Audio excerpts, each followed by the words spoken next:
आपका वोट बहुत महत्वपूर्ण है, एक वोट का भी बहुत मतलब होता है, वोट डालने जरूर जाना चाहिए। और जो पेपर लीक कर रहा है उनको तो कड़ी सजा देनी ही चाहिए, क्योंकि महंगाई तो विकास का आधारभूत नियम है। अब महंगाई क्यों आ रहा है उसके मूल में एक कारण मैं बता रहा हूँ कि सप्लाई चेन बढ़ गया, बढ़ना चाहिए था सप्लाई। मैन्युफैक्चरिंग सेक्टर को आगे लाना होगा। बात होती है ओवरऑल एक पॉलिसी बनाने की, जहाँ पर जो बाहर से आता है वो अपने आप को यहाँ सेफ फील करता है, लॉस से सेफ फील करता है, पुलिस एग्जीक्यूटिव बॉडी से भी सेफ फील करता है, उसको करप्शन से भी सेफ फील करता है उसको। जब से ये नई सरकार आई है हमारे योगी जी का, कानून व्यवस्था बहुत अच्छा काम हुआ। और आम जनता कुछ चीज़ों से अभी भी परेशान है और ज़्यादा परेशान उस चीज़ में होती जाए। जैसे सबसे पहला पॉइंट है महंगाई। रेलवे सिर्फ एक गवर्नमेंट एंटरप्राइजेज नहीं, एक अपने आप में मिनिस्ट्री है और मिनिस्ट्री का निजीकरण नहीं होता है। नहीं, वंदे भारत अगर इंट्रोड्यूस हुई है तो वो सारी ट्रेनों को डिसकंटिन्यू नहीं किया गया है। ये इन्फ्यूजन है, एग्जैक्टली ये इन्फ्यूजन है। धीरे धीरे सिस्टम को चीज़ों को लाओ, और वो भी बहुत ही ज़्यादा मैनर्ड वे में आनी चाहिए। लोगों के भी माइंडसेट को समझना चाहिए कि अभी लोग किस चीज़ के लिए रेडी हैं। जीएसटी आना चाहिए तो बहुत अच्छा है जीएसटी, लेकिन 70% आज परेशान हो गया, व्यापार विहीन होता जा रहा है।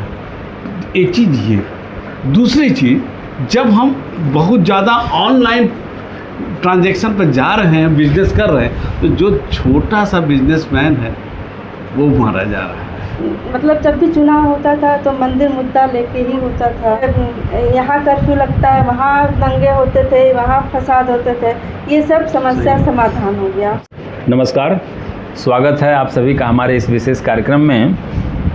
दर्शकों, लोकसभा का चुनाव इस समय पूरे देश में संचालित हो रहा है। 7 चरणों में चुनाव कराए जा रहे हैं और संयोग है कि जब हम यहाँ बैठे हुए हैं तो आज 5वें चरण का चुनाव चल रहा है। लोकतंत्र में चुनाव एक महापर्व है, तो ये 5 साल के बाद आता है। तो इस समय हमें बड़ा उत्साह के साथ लोकतंत्र के इस पर्व को मनाना चाहिए। तो हमारा जो कार्यक्रम है, हमने अपना एक कार्यक्रम बनाया है। तो परिवार में विशेष तौर से किचन की जो सरकार होती है, घर की जो सरकार होती है, घर की जो व्यवस्था संचालित होती है, उस व्यवस्था के संचालन में जो हमारे देश की सरकार है, वह अगर कोई नियम और कानून बनाती है या उसके जो फैसले होते हैं वो हमारी घर की सरकार को, घर की व्यवस्था को संचालित करने में कितनी मदद करते हैं, उसी पर हम बातचीत करने के लिए आज हम उत्तर प्रदेश के गोरखपुर ज़िले के गोरखपुर शहर में एक छोटा सा मोहल्ला है, सूर्य विहार कॉलोनी। विजय कुमार गुप्ता जी का परिवार है, इनकी 2 बच्चियां हैं, इनकी पत्नी हैं। तो परिचय भी मैं चूँकि बता दूं, जैसे हमारी दाहिनी तरफ पल्लवी गुप्ता हैं, ये विजय कुमार गुप्ता जी की छोटी पुत्री हैं, और उनकी दाहिनी तरफ पारुल गुप्ता हैं जो विजय कुमार जी की बड़ी पुत्री हैं, और बीच में स्वयं विजय कुमार जी हैं, और उनकी दाहिनी तरफ उनकी पत्नी वंदना गुप्ता जी हैं। तो आप सभी लोगों का हमारे इस कार्यक्रम में स्वागत है। मैं सबसे पहले पल्लवी आपसे ही शुरू करूंगा।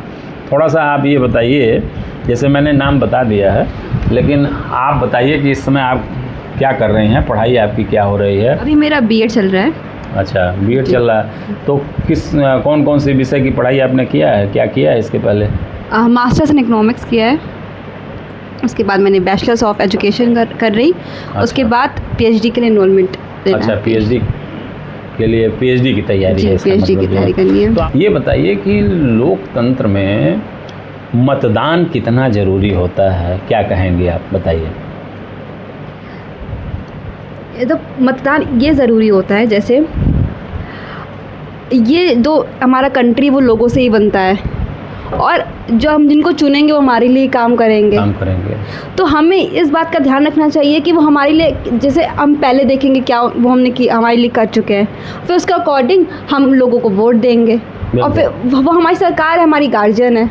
बिल्कुल बिल्कुल बिल्कुल। और जैसे हमारे मम्मी पापा हमारे गार्जियन हैं, ये हमारा ध्यान रखते हैं घर में, वैसे वो देश के गार्जियन हैं, वो हमारे लोगों का ध्यान रखेंगे। बिल्कुल। तो अगर हमको चुनने का मौका मिल रहा है अपने गार्जियन को, तो हमें वोट देना चाहिए।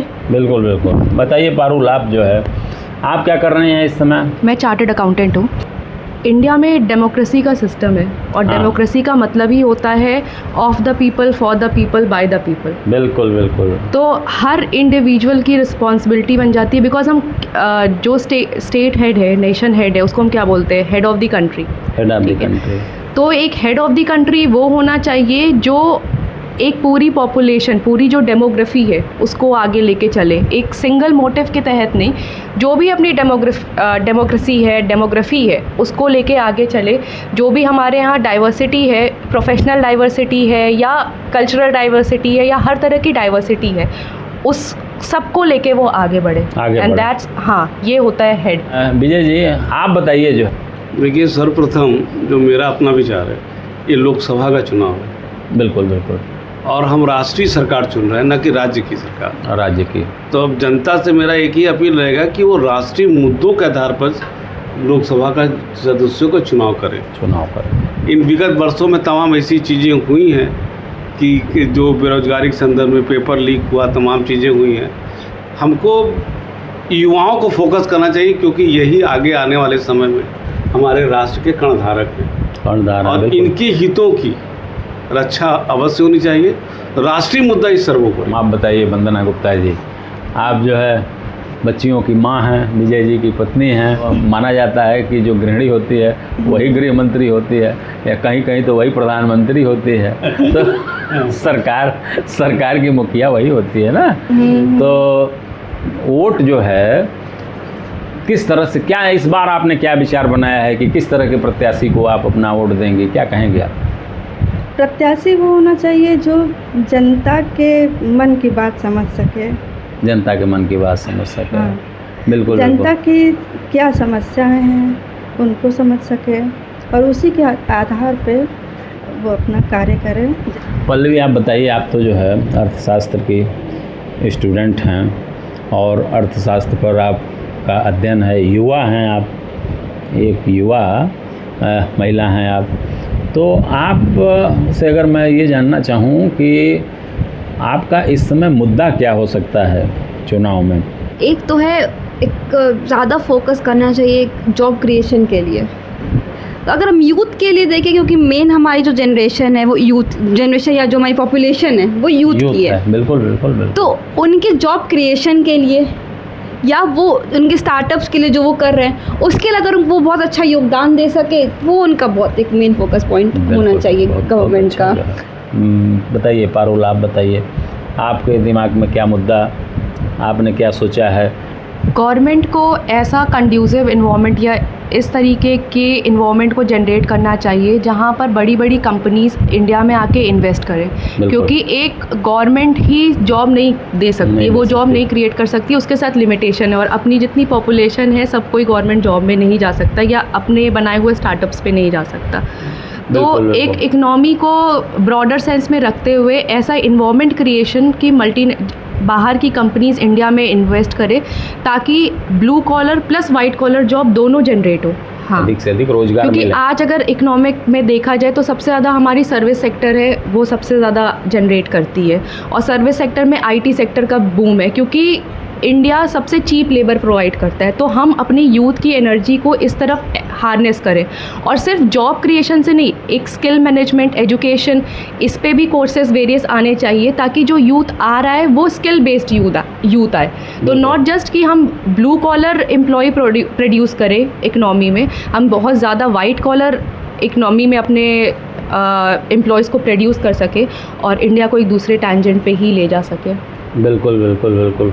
विजय जी आप बताइए कि सरकार क्या काम करेगी कि जो डेवलपमेंट जो है, जो विकास चल रहा है, वो और तेज़ी से और एक स्थायित्व जो है वो स्वरूप ले सकेगा? आप क्या कहेंगे? देखिए, एक हमको, तो मैंने अभी इसके पहले ही बोला था, राष्ट्रीय सोच हमको बनाना पड़ेगा। और राष्ट्रीय सोच जो है वो लॉन्ग टर्म अप्रोच होना चाहिए। रेदर कि हम किसी को मछली खिलाएं, हम उसको मछली पकड़ना अगर सिखा दें तो ज़िंदगी भर के लिए समस्या दूर हो जाएगी। जैसे अभी पारुल ने कहा, स्किल डेवलपमेंट पर फोकस होना चाहिए। और हमारी शिक्षा जो है नौकरी देने वाली नहीं बननी चाहिए, उसको एक ऐसा प्रोडक्टिव नागरिक बनाना चाहिए जो राष्ट्र के निर्माण में सहयोग दे सके, आर्थिक विकास में सहयोग दे सके। Point number 1। पॉइंट नंबर 2, हमारे यहाँ क्या हो गया है, ये किसी भी राजनीतिक दल की बात नहीं मैं कर रहा हूँ, ये देखिए कोई भी जो शासन स्तर पर निर्णय होता है वो थ्री एंगल होता है, सोशल, पॉलिटिकल एंड इकोनॉमिकल।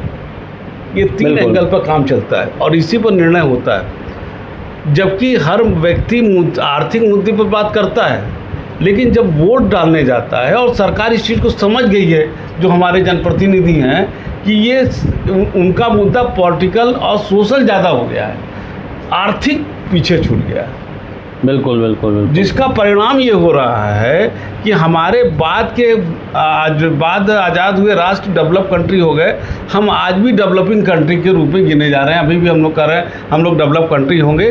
कहीं ना कहीं चूक हो रहा है और चूक का मूल कारण है कि आर्थिक मुद्दे पर हम लोग सोचते ज़रूर हैं, लेकिन आर्थिक मुद्दे पर वोट नहीं डालते हैं। हमारा मुद्दा हो जाता है सामाजिक, बिल्कुल, और बिल्कुल। ज़्यादा हावी हो जाता है। सामाजिक ही नहीं कर रहे, इग्नोर करो।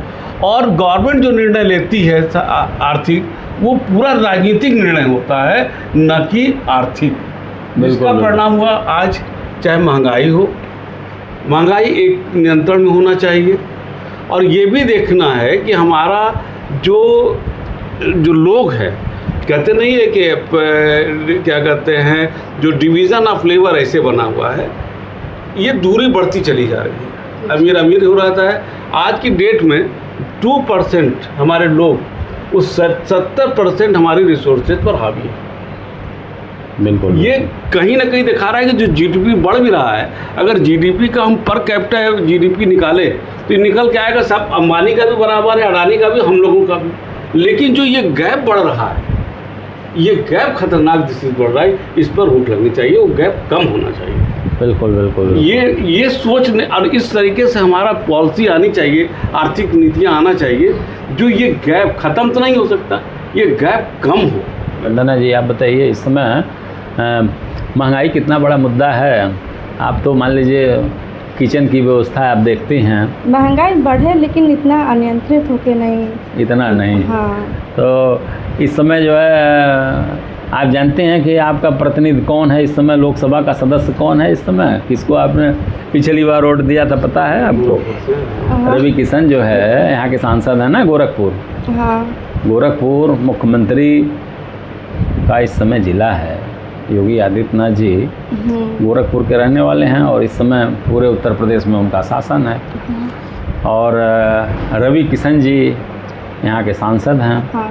तो लगातार वो 5 साल तक सांसद रहे हैं। वो अभी भी वो आज के डेट में सांसद हैं और भारतीय जनता पार्टी ने उनको अपना प्रत्याशी भी बनाया है। दूसरा एक गठबंधन जो है कांग्रेस ने जो किया है, इंडिया गठबंधन, उसकी प्रत्याशी हैं काजल निषाद। हाँ, मालूम है। तो ये दोनों लोग वो अभिनेता हैं, ये अभिनेत्री हैं। मैंने देखा है कि नहीं रवि किशन को? एक बार हम दुर्गा पूजा में गए थे, अच्छा। वही पंडाल में वो आए थे तो देखे हैं। अच्छा अच्छा, पंडाल में आपने देखा है, लेकिन ये है कि आपके घर वोट मांगने नहीं आए थे। उनसे, उनके कार्यकाल से कोई शिकायत नहीं है आपकी?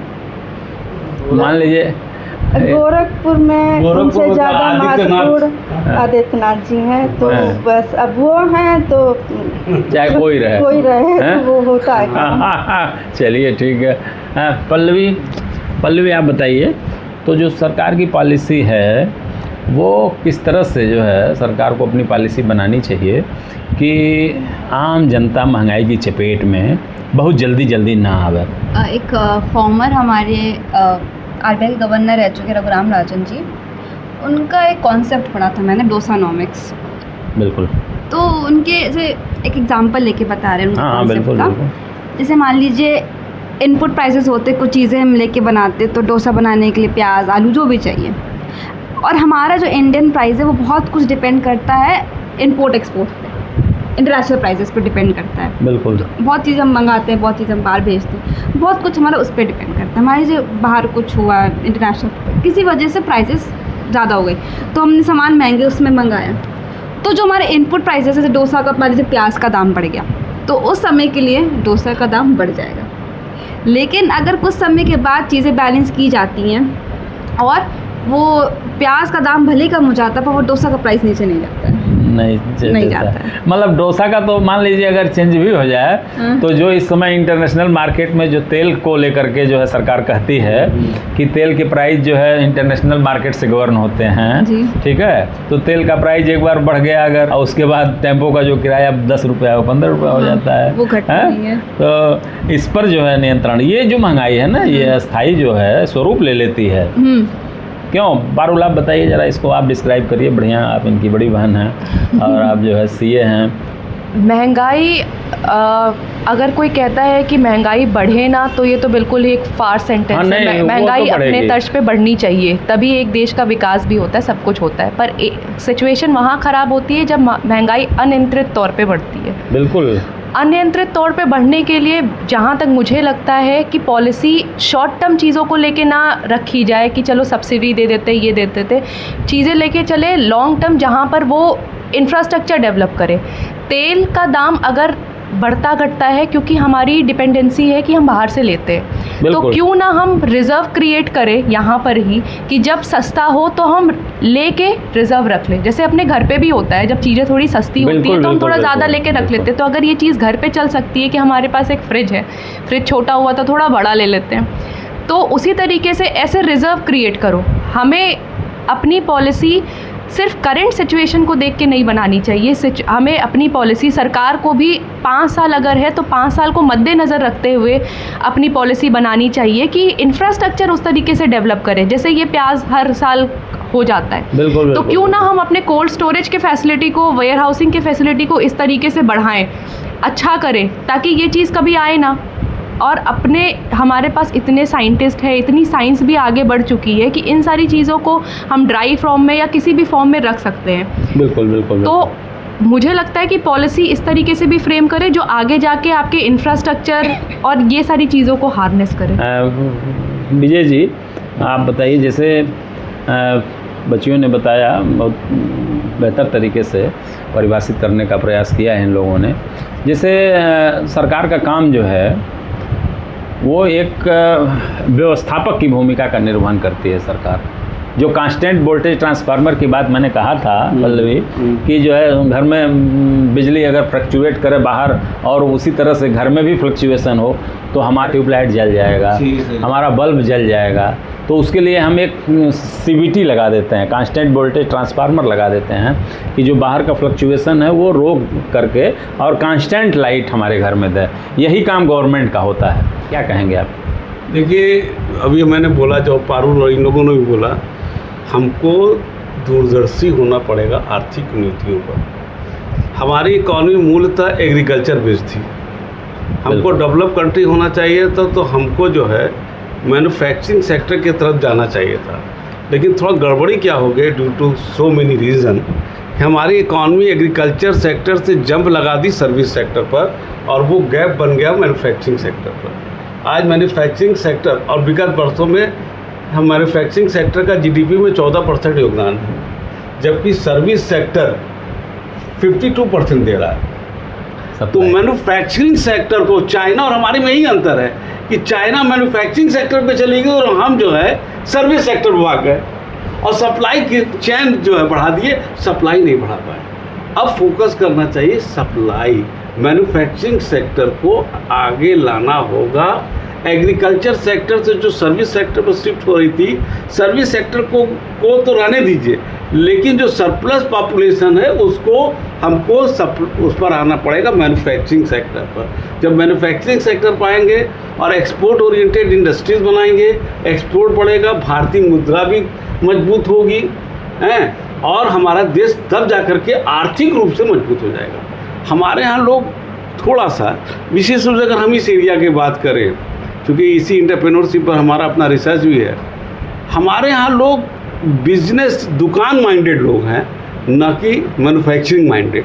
जैसे एक लड़का दुकान खोलता है और एक लड़का इंडस्ट्रीज़ खोलता है, तो RBI का या गवर्नमेंट का ये होना चाहिए कि जो इंडस्ट्रीज़ खोल रहा है हम उसको प्रेफरेंस दें, क्योंकि वो मैन्युफैक्चरिंग करेगा, सप्लाई को बढ़ाएगा, और जब एक दुकान खोलेगा तो सप्लाई चेन को बढ़ाएगा।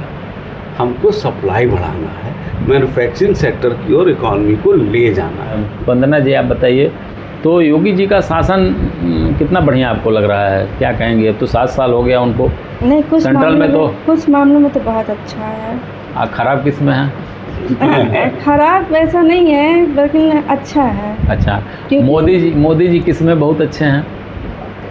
मोदी जी का भी, मोदी जी और योगी जी तो बराबर ही हैं। बराबर। अरे योगी जी ये तो है कि शासन कानून व्यवस्था का शासन, कानून मतलब आपको ये अच्छा लगता है कि आपके गोरखपुर के मुख्यमंत्री हैं? हाँ। और ये इनको हटा देना चाहिए कि अभी रहने देना चाहिए? नहीं, रहने देना चाहिए। पुलिस प्रशासन बहुत अच्छा काम कर रहा है और लाइट बिजली व्यवस्था बहुत अच्छी हो गई है। सबसे अच्छी चीज़ बिजली व्यवस्था हो गई है। बिजली। पल्लवी, आप बताइए, जैसे मोदी जी ने कहा कि पकौड़ा भी बेचिए, ये भी एक रोज़गार है, ठीक है, तो क्या कहेंगे इस पर आप? जो है जैसे जॉब बोल सकते हैं, जॉइन अदर बिजनेस। जॉब का फुल फॉर्म ले लेते हैं, join other business. Join other business, हाँ, बिल्कुल। जैसे कभी कभी होता है ना, जो इंसान जॉब चाहता है, एम्प्लॉयमेंट चाहता है, वो किस तरफ जाना चाहता है। वो किस तरफ जाना? जैसे बहुत लोग हैं जिनका उतना बड़ा पर्सपेक्टिव नहीं होता कि हम स्टार्टअप शुरू कर सकें। कई लोग तो हाँ, हमको बस इतना 9 to 5 जॉब करना है या जो भी टाइमिंग है, हम उसके बाद घर आ जाए काम करके। तो ये भी एक अच्छी चीज़ है। कई सारी आजकल लेडीज़ भी हैं जो इस तरह का चीज़ें खोल रही हैं। क्या महिलाएं बहुत तेज़ी से जो है अब कार्य कर रही हैं, अपना इंडिपेंडेंट हो रही हैं, इंडिपेंडेंट हो रही हैं। कई सारे अपने स्टार्टअप्स वो लोग भी खोली, इंडिपेंडेंटली खोली। घर से ही हम काम करेंगे, हम यहाँ पे काम करेंगे, हम लोगों को अपने यहाँ लगवाए हैं और हाँ, लोगों को फिर डिलीवरी करना है या फिर ऑनलाइन अगर चीज़ें करनी है हम वो सप्लाई करते हैं। तो बहुत डाइवर्सिफाइड चीज़ें चल रही है और पहले से आज ज़्यादा ऑप्शन है हमारे पास। बताइए पारुल, आप बताइए। इस पे मुझे शायद जवाहरलाल नेहरू का ही एक कोट था कि उन्होंने कहा था कि this is no job of government to create job. Create job, बिल्कुल। तो फिर वहीं पे बात आती है कि गवर्नमेंट जॉब नहीं क्रिएट कर सकती। गवर्नमेंट कर क्या सकती है? गवर्नमेंट वो इन्वायरमेंट क्रिएट कर सकती है जहाँ पर लोग जॉब देने या लेने लायक बन जाए। देने लायक बन जाए मतलब जैसे MSME जिस तरीके से बढ़ रहे हैं, तो जो उस माइंडसेट के लोग हैं जो आगे जाके अच्छे एंटरप्रेन्योर बन सकते हैं, उनको वो इन्वायरमेंट मिले कि वो अपने इस्टेब्लिशमेंट को इस्टेब्लिश कर सके और जॉब क्रिएट कर सके। जो लोग उतनी, जिनकी रिस्क कैपेसिटी नहीं है, जो लोग जॉब क्रिएट नहीं कर सकते पर उनके पास नॉलेज है, उनको उनके अंदर स्किल भर सके, उनके अंदर स्किल इनरिच कर सके ताकि वो जॉब कर सके। अच्छा, ये बताइए कि जो लॉ एंड ऑर्डर है, जो कानून व्यवस्था है, ये कितना मददगार साबित होती है व्यापार को बढ़ाने में? अभी जैसे आपने मम्मी से पूछा कि 10 बजे के बाद लोग निकलते नहीं थे, तो अगर एक नॉर्मल इंसान जो यहाँ पैदा हुआ है, ठीक है, उसको अगर सेफ़ नहीं लग रहा है बाहर और वो 10 बजे के बाद अपनी लोकेलिटी में बाहर आना नहीं पसंद करता है, तो एक दूर दराज का इंडस्ट्रियलिस्ट क्यों आएगा? तो जब बात होती है कि गवर्नमेंट एक कंड्यूसिव इन्वायरमेंट क्रिएट करे, तो कंड्यूसिव इन्वायरमेंट ये नहीं कि सब्सिडरी दे दे ताकि लोग आए, चीप लेबर दे दे तब भी लोग आए, इंफ्रास्ट्रक्चर दे दे तो लोग आए, नहीं। बात होती है ओवरऑल एक पॉलिसी बनाने की जहाँ पर जो बाहर से आता है वो अपने आप को यहाँ सेफ़ फील करता है, लॉज से सेफ फील करता है, पुलिस एग्जीक्यूटिव बॉडी से भी सेफ फील करता है, उसको करप्शन से भी सेफ फील करता है, उसको ये नहीं लगता कि ये कागज़ यहाँ से यहाँ, यहाँ से यहाँ, यहाँ से यहाँ दौड़ाना पड़ेगा। और इसी तर्ज पे अभी हम लोग सारी चीज़ें जो ऑनलाइन भी कर रहे हैं, ये जो है ये मतलब ईज़ ऑफ डूइंग बिजनेस जिसे हम बोलते हैं, ईज़ ऑफ डूइंग बिजनेस पे हमें कंसंट्रेट करना पड़ेगा। क्यों विजय जी, ये काम जो है ये गवर्नमेंट को ये व्यवस्था तो देनी है ना। देखिए, इसमें तो हम राज्य सरकार को विशेष रूप से साधुवाद देना चाहेंगे कि विगत वर्षों में जब से ये नई सरकार आई है हमारे योगी जी का, और इसमें एकदम खुले मन से हम बोलेंगे कानून व्यवस्था बहुत अच्छा काम हुआ है। गोरखपुर में देखिए गीडा लगा, गीडा में तमाम इंडस्ट्रीज आ रही है। ये गोरखपुर का विकास हो रहा है कि नहीं हो रहा है? अब आप समझिए कि डेटा के आधार पर बताइए कि 2022 में धनतेरस के दिन 200 करोड़ की बिक्री हुई। पिछले साल अर्थशास्त्र के जानकार होने के नाते मैंने कहा था 300 करोड़ रुपया जाएगा और गया 500 करोड़ रुपया धनतेरस के दिन बिक्री हुई। इसका मतलब है सीधा सा कि गोरखपुर में अब बिजनेस लोग करने आ रहे हैं। वो क्यों आ रहा है? क्योंकि एक हेल्दी एटमॉस्फेयर क्रिएट हो रहा है। ये बहुत ज़रूरी है। अगर नहीं रहेगा तो फिर शासन प्रशासन पर बेकार है। बदलना चाहिए। आप बताइए, जो है सरकार बदलना चाहिए इस समय? मोदी की सरकार जो है, इस समय चुनाव चल रहा है, क्या आप चाहते हैं? मोदी बदल जाए कि मोदी रहें अपने सीट पर? क्या कहेंगे आप जो है? फिलहाल तो सरकार अच्छा ही काम कर रही है। अच्छा, और जो आगे के और गठबंधन है, हमको नहीं लगता है कि वो चल पाएंगे। अच्छा। क्योंकि बहुत ज़्यादा गठबंधन हो जाता है तो मत अलग अलग हो जाता है। बदलाव की कोई आवश्यकता नहीं है, क्यों? ये तो हम कभी नहीं कहेंगे बदलाव की आवश्यकता नहीं है। अच्छा, ये बताइए, आपको वोट डालना चाहिए ना? हाँ, ये जागरूकता होनी चाहिए महिलाओं में, क्योंकि आपका वोट बहुत महत्वपूर्ण है। एक वोट का भी बहुत मतलब होता है। वोट डालने ज़रूर जाना चाहिए। वोट डालने ज़रूर जाएं, बिल्कुल बिल्कुल बिल्कुल। पल्लवी, आप चूँकि युवा हैं, राष्ट्रीय स्तर बदलाव चाहती हैं, सरकार बदलना चाहती हैं, या सरकार कुछ ऐसा बदलाव करे, ठीक है ना? अगर आप नहीं बदलाव करना चाहती हैं तो सरकार से क्या बदलाव चाहती हैं? जैसे कुछ सालों में देखा जा रहा है, सबने नोटिस किया है कि सरकार ने बहुत कुछ किया है, तो सरकार ना बदले, सरकार कुछ चीज़ें बदल ले। हाँ, सरकार कुछ चीज़ें बदल ले। आम जनता कुछ चीज़ों से अभी भी परेशान है और ज़्यादा परेशान उस चीज़ में होती जाए। जैसे सबसे पहला पॉइंट है महंगाई, उस पर जनता के लिए थोड़ा काम करना चाहिए। यूथ के लिए देखा जाए तो वही इन्वायरमेंट क्रिएट करना है उनके जॉब के लिए, या अगर कुछ स्टार्ट करना चाहते हैं उसके लिए इन्वायरमेंट क्रिएट करना चाहिए। बिल्कुल। अगर हमें इंटरनेशनल प्राइजेस का कम इफेक्ट पड़े हमारे इंडियन प्राइजेस पे, या वही रिजर्व्स बनाए जाए ताकि वो चीज़ें कंट्रोल में आ जाए। जैसे कोई एग्ज़ाम होता है, जैसे PhD का 2 बार होता है, नेट का, बाकी सारे एग्ज़ाम 1 साल में 1 बार होते हैं। और जो पेपर लीक कर रहा है उनको तो कड़ी सज़ा देनी ही चाहिए, क्योंकि आप अपने साथ साथ जो पूरी इतनी अब वैकेंसी ऐसी बहुत कम होती जा रही है, भीड़ ज़्यादा की वजह से वैकेंसी कम लगने लगी है, तो इतने लोग जो उस चीज़ के लिए जूझ रहे हैं वो पूरा उनके साथ खिलवाड़ हो जाता है फिर। तो ये इस पर फेल्योर है ना गवर्नमेंट? हाँ, इस चीज़ में है। इस पर जो है गवर्नमेंट की आलोचना हो रही है ना इस पर। अगर सरकार यहाँ इस तरह से अगर युवाओं के इतने महत्वपूर्ण मुद्दे पर अगर वो कार्य नहीं कर पा रही है, तो इसका मतलब यह है कि सरकार अक्षम है। और सरकार की अक्षमता के नाते जो है फिर बदलाव की तरफ जाएगा ना युवा, या कोई भी जो है मतदाता जाएगा ना। पारुल, आप बताइए, जो संविधान है वो लोक कल्याणकारी गणराज्य की स्थापना करता है, तो ऐसी स्थिति में जो सरकार के ऊपर निजीकरण के जो आरोप लग रहे हैं, या सरकार जो निजीकरण की तरफ तेज़ी से जा रही है, वो कितना घातक या कितना लाभदायक है? क्या कहेंगे आप, क्या विचार है आपका इस पर? इंडिया एक मिडिल इकनॉमी है जहाँ पर हम दोनों कैपिटलिस्ट और सोशलिस्ट दोनों को बीच में लेके चलते हैं। और एक कंट्री तभी डेवलप कर सकती है जब प्राइवेट प्लेयर ज़्यादा आएंगे, क्योंकि गवर्नमेंट वेलफेयर में वो हो जाती है। एक बहुत स्विफ्ट मूवमेंट गलत है, पर धीरे धीरे चीज़ें जाने ही चाहिए और तभी प्रॉफिट जनरेट हो सकता है, तभी चीज़ें आगे आ सकती है। जिस तरीके से हो रहा है कि बहुत स्विफ्ट मूवमेंट हो जा रहा है, वो बहुत ज़्यादा इम्प्लीमेंटेशन एग्जीक्यूशन में प्रॉब्लम हो जा रही है, और जिसके वजह से लोगों में हैवॉक क्रिएट हो रहा है। बट आगे जाके थोड़ा प्राइवेट प्लेयर्स अगर नहीं आएंगे तो चीज़ें आगे भी नहीं बढ़ पाएंगी। मतलब ये धीरे धीरे होना चाहिए, धीरे धीरे होना चाहिए। जैसे हम एग्जांपल लेते हैं डिमोनेटाइजेशन का, तो अगर आज भी हम बात करते हैं तो हम सोचते हैं हाँ, डिमोनेटाइजेशन जिस मोटिव से आया था वो सही था, पर उसके एग्जीक्यूशन में प्रॉब्लम हो गई थी, जिसके वजह से लोगों के अंदर बहुत हैवॉक क्रिएट हो गया था। उसी तरीके से जो भी मूवमेंट है बहुत स्विफ्ट, क्योंकि हम एक बहुत बड़ी आबादी लेके चल रहे हैं, और ये बहुत नेक्स्ट टू इम्पॉसिबल है कि हम एक बहुत बड़ी आबादी को सेम टैंजेंट पे एजुकेट कर सके चीज़ें क्या हो रही है।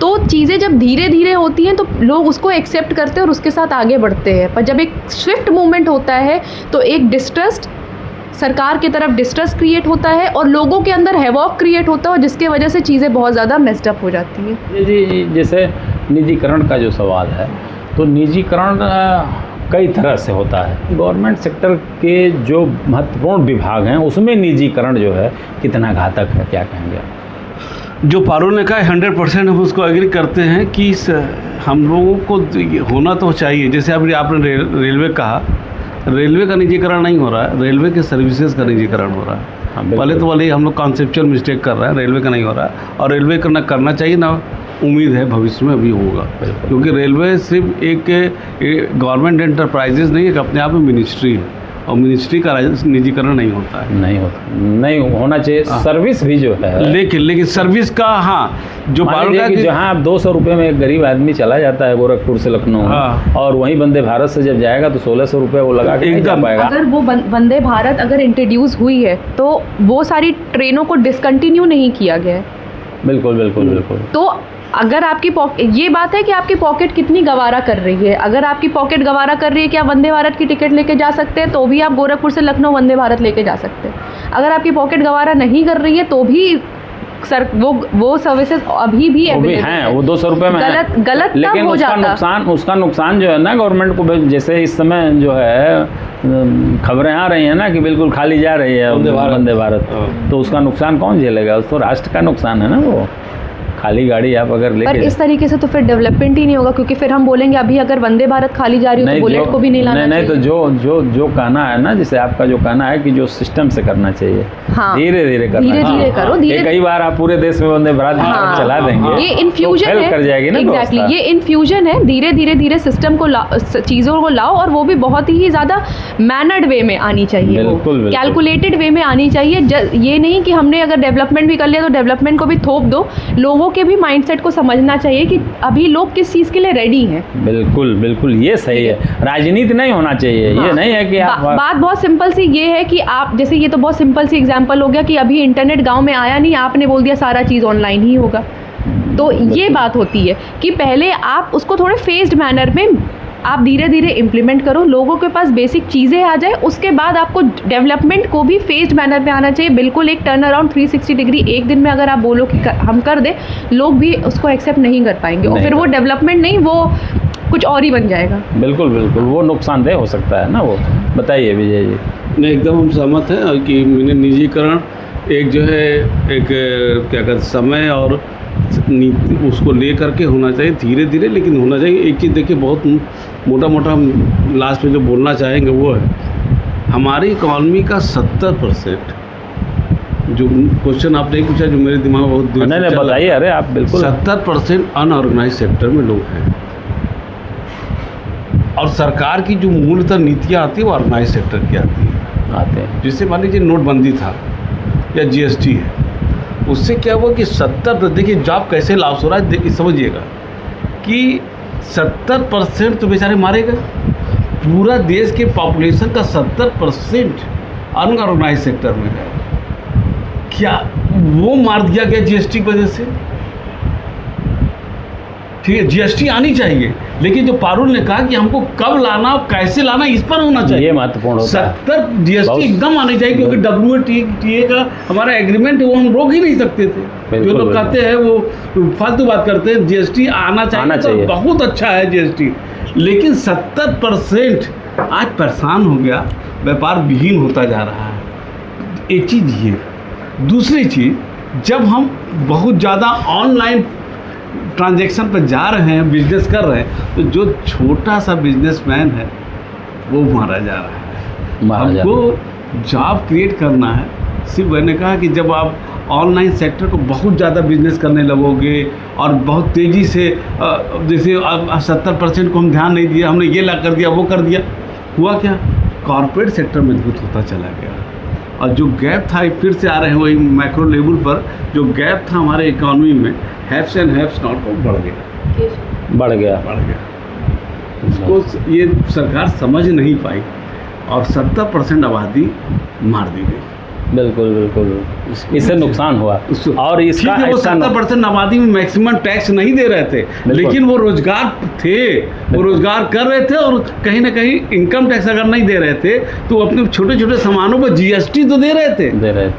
और वेलोसिटी इन इकॉनमी, जो मनी सर्कुलेशन होता वो चल रहा था, आपने मनी सर्कुलेशन भी रोक दिया, तो कहीं ना कहीं इकॉनमी का धक्का। ये चीज़ है। मनी सर्कुलेशन पर क्या कहेंगे पारुल, आप बताइए। जो है सरकार का जो नोटबंदी का जो निर्णय था, वो कितना, नोटबंदी का निर्णय और प्लस GST, ये दोनों जो है क्या बिल्कुल समय के अनुकूल थे, या इस पर और विचार करना चाहिए था सरकार को? समय के अनुकूल कोई ऐसे डिसीजन का कोई समय नहीं होता है। तो समय के अनुकूल की बात नहीं है, बात वही है एग्जीक्यूशन बहुत प्रॉपरली नहीं हो पाया। अभी आपने प्रॉपर, जैसे मैं सीए हूँ, मैं जीएसटी को ज़्यादा अच्छे से समझती हूँ। जीएसटी के लॉस बहुत वेग थे उस समय, बहुत क्लियर नहीं थे। जब हमें क्लियर नहीं थे, जो हम पढ़ाई कर रहे हैं हमें क्लियर नहीं थे, तो जो नॉर्मल काम कर रहा है उस बंदे को वो कैसे पता होगा? बिल्कुल बिल्कुल। तो पहले उन्हें क्या करना चाहिए था, उन लॉस को थोड़ा इंटैक्ट करना चाहिए था, और वही चीज़ फेस्ड मैनर में धीरे धीरे लाना चाहिए था। इससे दो फ़ायदा, एक तो लोगों के अंदर समझदारी बढ़ती, चीज़ों को लेके उन्हें समझ में आता, अच्छा अब ये हो रहा है, अब ये हो रहा है, अब ये हो रहा है। और दूसरी चीज़, जो इतना मिसकम्युनिकेशन फैल जाता है ना, ऐसे हो रहा है, पहले वैसे हो रहा था, तेल ऐसे बढ़ रहा है, ये हो रहा है।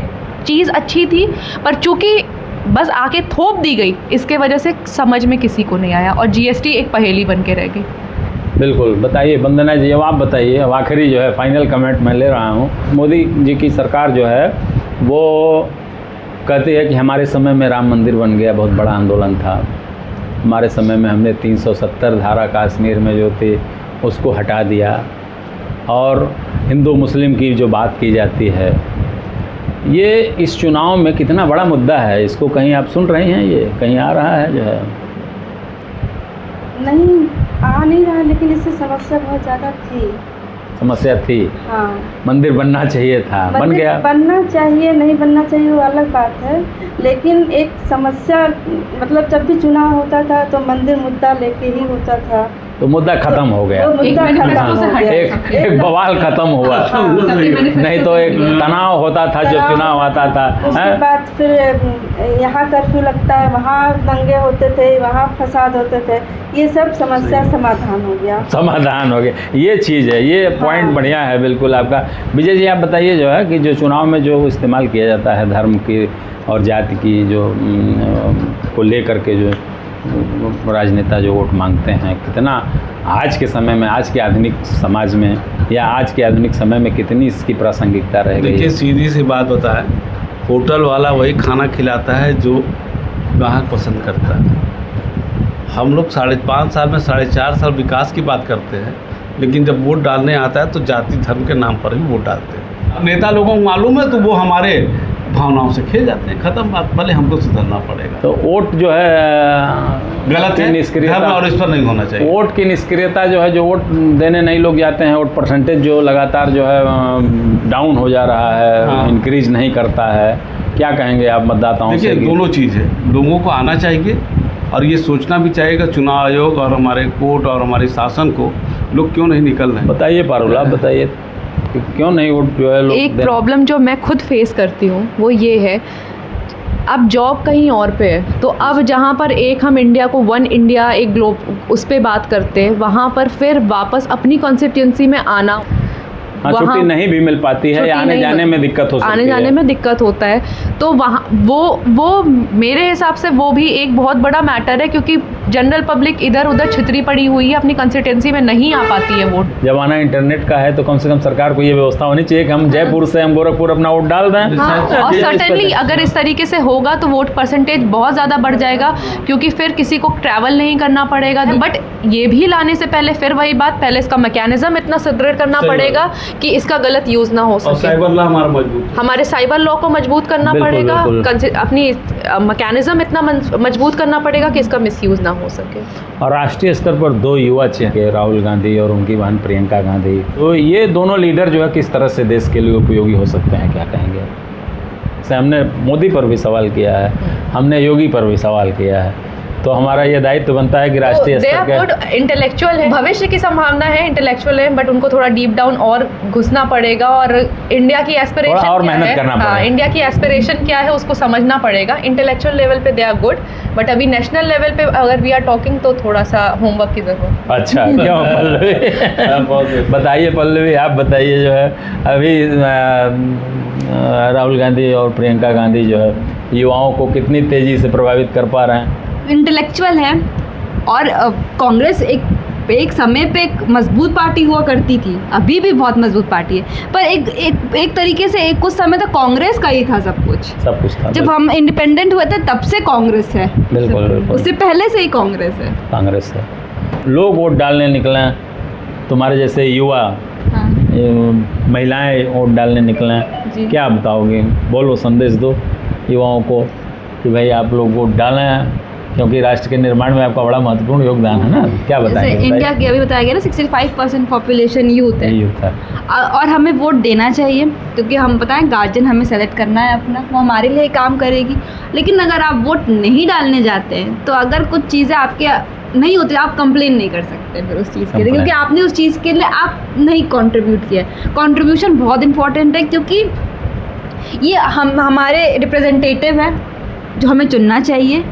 और अगर हमें देश को बेहतर बनाना है तो हमें ये सब चीज़ें ध्यान रखनी पड़ेंगी कि कौन सी पार्टी, कौन से लोग हमारे बेनिफिट के लिए काम कर रहे हैं या बस हमें चम्मच दिखा रहे हैं बेनिफिट का। बिल्कुल बिल्कुल। तो राष्ट्रीय मुद्दा पर आप इस बार वोट देंगे कि लोकल मुद्दे को देखते हुए वोट देंगे, क्या है बताइए आप? दोनों मुद्दा रहेगा। हाँ, अच्छा, चलिए बहुत बढ़िया। बहुत जो है दर्शकों, आपने देखा कि लोकतंत्र की एक सबसे छोटी इकाई, चूँकि एक मतदाता होता है, लेकिन किसी भी व्यवस्था की एक सबसे छोटी इकाई परिवार होती है। तो एक परिवार से हमने लोकतंत्र की मजबूती के लिए मैंने बात किया, चूँकि चुनाव चल रहा है, तो चुनाव में एक परिवार किस तरह से चुनाव के प्रति वो क्या सोच रखता है। तो आपने देखा कि विजय गुप्ता जी का जो परिवार है, उनकी पत्नी वंदना गुप्ता जी, इनकी बड़ी बेटी पारुल गुप्ता और इनकी छोटी बेटी पल्लवी गुप्ता, इन लोगों ने बहुत बेहतर तरीके से और बहुत गूढ़ बातें आप लोगों ने बताया है। जो है, चूँकि आप सभी जो है पढ़ा लिखा एक परिवार है आपका, और आर्थिक मुद्दों पर आप लोगों ने बहुत बेहतर तरीके से जो है एक सुझाव जो है सरकार के लिए आप लोगों ने दिया है। निश्चित रूप से ये सुझाव सरकार के काम आएगा, देश के काम आएगा, और इससे हमारे राष्ट्र की प्रगति होगी। और यही लोकतंत्र की खूबसूरती है कि हमारा मतदाता, एक आम मतदाता कितना ताकतवर है, बौद्धिक रूप से कितना समर्थ है, ये समझने में ये समझने में हमें एक अच्छा जो है ये अवसर मिलता है। तो ये माध्यम बन के हमने जो है आपके घर में आकर के, और हम आप लोगों से ये बहुत सारी चीज़ें हम जाने बोलना चाहेंगे। बिल्कुल कि आपको भी एक धन्यवाद कि आपने एक हमको प्लेटफॉर्म दिया जहाँ पर हमारा परिवार अपनी बातों को रख सका। बिल्कुल। और बेबाकी से रख सका, और इसका कतई उद्देश्य कोई पॉलिटिकल या धार्मिक नहीं था। हम लोगों ने दिल से और एक मन की बात कही जो मुझे सही लगा। बिल्कुल। और आपको पुनः धन्यवाद कि आपने हमको ऐसा प्लेटफॉर्म उपलब्ध। बिल्कुल, नहीं, ये हमारा काम है। और दर्शकों, ऐसे ही इसी तरह से लोकतंत्र मजबूत होगा जब हर परिवार इसी तरह से बैठ कर के किसी भी विषय पर बात कर सकेगा, कि किसी भी बात को ठीक से जो है समझा सकेगा, समझ सकेगा। आप लोगों ने कार्यक्रम देखा, निश्चित रूप से अच्छा लगा होगा। फिर अगली बार इन्हीं मुद्दों को लेकर के, इन्हीं चुनावी मुद्दों को लेकर के और किसी परिवार के साथ और किसी अन्य लोगों के साथ फिर मुलाकात होगी। तब तक के लिए बहुत बहुत धन्यवाद।